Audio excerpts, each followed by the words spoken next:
మహిళా రిజర్వేషన్ల గురించి చాలా ఇంట్రెస్టింగ్ టాపిక్ మాట్లాడారు తెలుగుదేశం పార్టీ వర్కింగ్ ప్రెసిడెంట్ గౌరవ విద్యాశాఖ మంత్రి గారు, సకల శాఖ మంత్రి గారు నారా లోకేష్ గారు.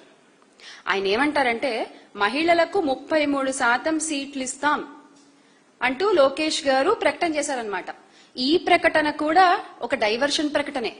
ఎందుకంటే ఈ రోజున ఎలాగో మహిళా రిజర్వేషన్లు దేశం అంతటా రాబోతున్నాయి. ఆ విషయం మనందరికీ తెలుసు. ముందుగానే వాటి క్రెడిట్ ని దొంగలించే ప్రయత్నం అన్నమాట ఇది. అంటే ఎలాగో దేశమంతా ఈ మహిళా రిజర్వేషన్ బిల్లుపై ఏకగ్రీవంగా ఉంది, అది ముందే మనం చెప్పేసాం అనుకోండి, అది ముందే మన క్రెడిట్ లో పడిపోతుంది కదా అనేటువంటి ఒక ఆలోచన అన్నమాట. అడ్వాన్స్డ్ క్రెడిట్ చోరీ ఇది అడ్వాన్స్డ్ క్రెడిట్ చోరీ by Telugu Desam party working president Nara Lokesh గారు. అసలు మీరు మహిళల గురించి మాట్లాడే ముందు ఎన్నికల్లో మహిళలకు ఇచ్చిన హామీలు ఏమయ్యాయో చెప్పండి. అసలు ముందు వాటి గురించి మాట్లాడుకుందాం. ఆ తర్వాత మీరు మహిళల గురించి, మహిళా రిజర్వేషన్ల గురించి, మహిళల భద్రత గురించి మాట్లాడుతారు. కానీ ఆడబిడ్డ నిధి అన్నారు.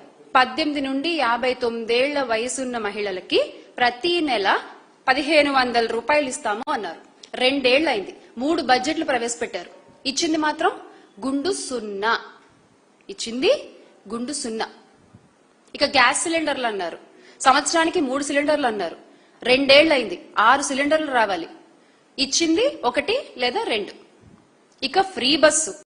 ఈ ఫ్రీ బస్ అయితే అసలు ఎంత ఉదరగొట్టారంటే అసలు చివరికి దాన్ని కేవలం ఒక 5 కేటగిరీలకి మాత్రమే పరిమితం చేశారు. ఇక 50 ఏళ్లు దాటిన ఎస్సీ, ఎస్టీ, బీసీ, మైనార్టీ మహిళలకి నెలకి 4000 రూపాయలు పెన్షన్ అన్నారు. ఇచ్చింది మళ్లీ గుండు సున్నా. తల్లికి వందనం అన్నారు. 20 లక్షల మంది పిల్లలకి మీరు కోత పెట్టారండి. 20 లక్షల మంది పిల్లలకి మీరు కోత పెట్టారు ఈ పథకం ద్వారా. ఏంటి మీరు చేసింది మహిళలకి? ఆసరా, చేయూత, ఈబీసీ నేస్తం, కాపు నేస్తం, సున్నా వడ్డీ, జగనన్న తోడు అంటూ ఇలా జగనన్న ప్రవేశపెట్టిన మహిళలకి ఆర్థిక స్వావలంబన కలిగించేటువంటి ఎన్నో పథకాలని మీరు రద్దు చేశారు. ఇది మీరు మీ ప్రభుత్వంలో మహిళలకి చేసింది. ఇలాంటి వాళ్ళు ఇప్పుడొచ్చి మహిళా స్వావలంబన, మహిళా సాధికారత గురించి మాట్లాడితే కామెడీ ఉంది. నిజంగా కామెడీ ఉంది. ఏరు దాటాక తెప్ప తగలేసే తండ్రి కొడుకుల మాటలు నమ్మేటువంటి పరిస్థితుల్లో ఈ రోజు రాష్ట్ర ప్రజలు లేరు అన్న విషయాన్ని ముందు ముఖ్యమంత్రి గారు, తర్వాత సకల శాఖ మంత్రి గారు గుర్తించాలి, గుర్తుపెట్టుకోవాలి. ఎవ్వరూ నమ్మట్లేదు ఈ రోజున మీ మాటలు. ఏ ఒక్కరూ నమ్మట్లేదు. అసలు మహిళలకు 33% రిజర్వేషన్లు ఇవ్వాలన్న విషయంలో దేశమంతా ఒక్కటిగా ఉన్న ఈ టైంలో, త్వరలో ఎలాగో ఆ బిల్లు పాస్ అవబోతున్న టైంలో దాన్ని మీ క్రెడిట్ లో వేసుకునే ప్రయత్నం చేస్తున్నారు.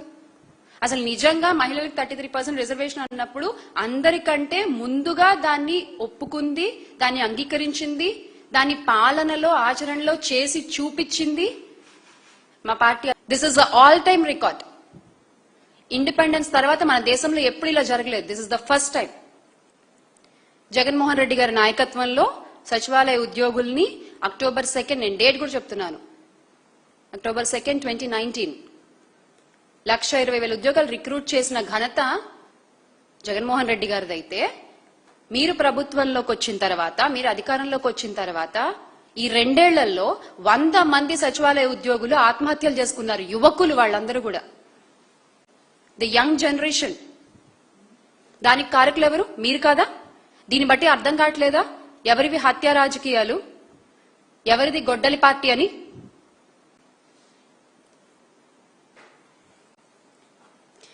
ఈ ప్రభుత్వం వచ్చాక రెడ్ బుక్ పాలనతో వైఎస్ఆర్సీపీ నాయకులపై, కార్యకర్తలపై దాడులు పెరిగాయి. దాదాపుగా 21 మంది రాజకీయ హత్యలకు గురయ్యారు. ఇప్పుడు చెప్పండి ఎవరిది గొడ్డలి పార్టీ? మాటలు మాట్లాడడం కాదు, ఇవాళ రేపు ప్రతి ఒక్కటి విత్ ప్రూఫ్ అందరికీ అందుబాటులో ఉన్నాయన్న విషయం గుర్తుపెట్టుకుని మాట్లాడాలి మాట్లాడే ముందు. రాష్ట్రంలో శాంతి భద్రతల గురించి మాట్లాడతారు మీరు. రాష్ట్రంలో శాంతి భద్రతల గురించి ఇంకా మీరే మాట్లాడాలి. ఈ రోజున ఏ ఒక్క మహిళ అయినా ధైర్యంగా రోడ్డు మీదకి వెళ్లే పరిస్థితి ఉందా రాష్ట్రంలో? ధైర్యంగా పోలీస్ స్టేషన్కి వెళ్లి కంప్లైంట్ ఇవ్వగలరా? ఇచ్చినా కంప్లైంట్ తీసుకుంటారన్న నమ్మకం లేదు, తీసుకున్నా ఆమెకు న్యాయం జరుగుతుందన్న నమ్మకం లేదు. శాంతి భద్రతల గురించి మీరు మాట్లాడతారు. ఎవరు కర్రలతో ఇళ్ల మీదకి దాడులు చేస్తారో తెలీదు, ఎవరి ఇళ్లలోకి వచ్చి కార్లు బద్దలు కొడతారో తెలీదు, ఎవరి ఇంటి మీద పెట్రోల్ బాంబులు వేస్తారో తెలీదు, ఎవరు కండువాలు కప్పుకుని వచ్చేసి కత్తులు పెట్టి పొడి చేస్తారో తెలీదు. మీరు మాట్లాడతారు శాంతి భద్రతల గురించి. ఎక్కడ చూసినా ఈ రోజున రాష్ట్రంలో ఉన్నవి అక్రమ కేసులు, అక్రమ అరెస్టులు, అమాయకులను జైళ్లకు పంపించడం, సోషల్ మీడియా వేధింపులు, రాజకీయ కక్ష సాధింపులు. ఇవే ఉన్నాయి రాష్ట్రంలో. ఒక ప్రభుత్వ ఉద్యోగినికి కూడా ఈ రోజున ఈ ప్రభుత్వంలో న్యాయం జరగట్లేదు. ఒక ప్రభుత్వ ఉద్యోగిని రైల్వే కోడూరు ఎమ్మెల్యేపై అత్యాచారం, మోసం ఆరోపణలతో డైరెక్ట్ గా కింద వాళ్ళు ఎవరికి కూడా చెప్పలేదు, డైరెక్ట్ గా సీఎంకే మొరపెట్టుకుంటే, సీఎంకే కంప్లైంట్ చేస్తే ఈ రోజు వరకు కూడా అతనిపై ఎలాంటి చర్య తీసుకోలేదు. మీరు మాట్లాడతారు శాంతి భద్రతల గురించి. ఒక స్కూల్ ప్రిన్సిపల్ టీడీపీ ఎమ్మెల్యే ఆమెని వేరిస్తే, స్కూల్ ప్రిన్సిపల్ ని, ఆ ఎమ్మెల్యే మీద ఎలాంటి చర్య లేదు. మీరు మాట్లాడతారు శాంతి భద్రతల గురించి. ఇక మంత్రి సంధ్యారాణి గారి పిఏ లైంగిక వేధింపులు, ఆయనపై ఆరోపణలు వస్తే దాని మీద కూడా ఇప్పటి వరకు ఎలాంటి చర్య లేదు. మీరు శాంతి భద్రతల గురించి మాట్లాడతారు. గుంటూరు ఈస్ట్ ఎమ్మెల్యే మహిళలతో అసభ్య వీడియో కాల్స్ మాట్లాడినా ఎలాంటి చర్యలు ఉండవు. జూనియర్ ఎన్టీఆర్ గారి తల్లిని అవమానించిన అనంతపురం ఎమ్మెల్యే గారిపై ఎలాంటి చర్యలు ఉండవు.